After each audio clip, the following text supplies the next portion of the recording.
What is up, guys? Jake here with the next Vainglory video, and this is going to be another hero build video for you guys.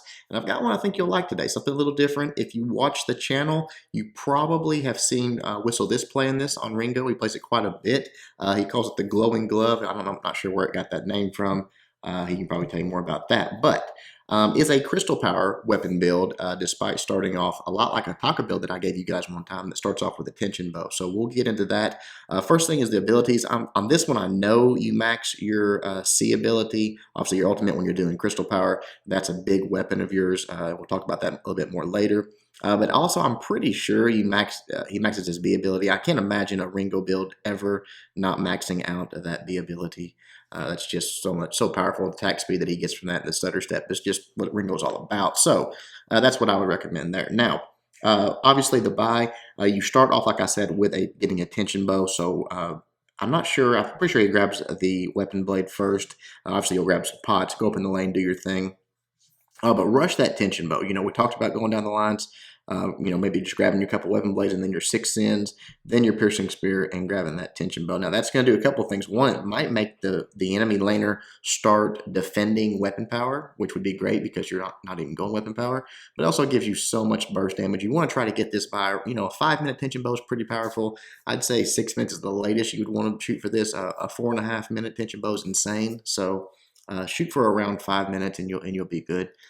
From there, you start getting alternating current. Now, the reason you go down that, get alternating current, one of the reasons is the attack speed. So obviously, you know, you're grabbing that up in the blazing salvo. From there, you're getting just that heavy prism and then grabbing your alternating current. Now, at this point, you're probably getting towards mid-game, you know, and you want to, get some defense. Whistle says a lot of times he'll just buy a reflex block, and that'll be the extent to see if he needs to go to an Aegis or a Crucible or whatever late game. But, you know, it just depends on. See what the enemy's doing, what their comp is. But consider a reflex block at this point and then get back to building your damage. Because really you're not going to be like a frontline, you know, guy. You shouldn't be taking all the time. I mean, they're going to dive towards you. But positioning is a big thing with Ringo, period. And that's just to be back there, you know, dropping those bombs, hitting those abilities, and opening up with that ultimate. A lot of times, if you're going to have a team fight and you catch one of the carries, you can get that target. Maybe you've got some vision on them, dropping that ultimate, and then the team going. It's a really effective technique. From there, he goes for an aftershock.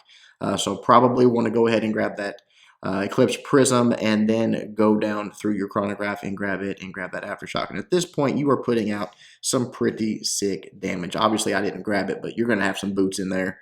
You know, just decide where you want to fit them in. From here, I would say it's probably a judgment call. Maybe go for some more defense, depending on what kind of, if the fights are lasting a little bit longer, if the team's a little bit squishier and you're bursting them down, maybe a Shattered Glass or a Broken Myth going towards that. Obviously, you'd have to get to pretty late game to get either one of those 2 items completed.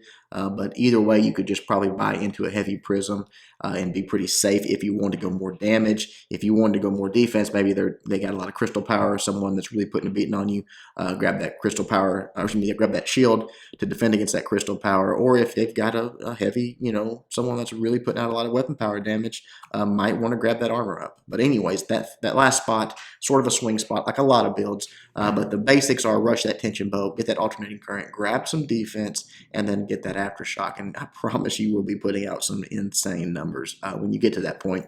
Then, you know, Ringo's one of those guys that you need to learn to stutter step. That's something that's very important for his kit, for his build, no matter which way you're going, weapon power or crystal power.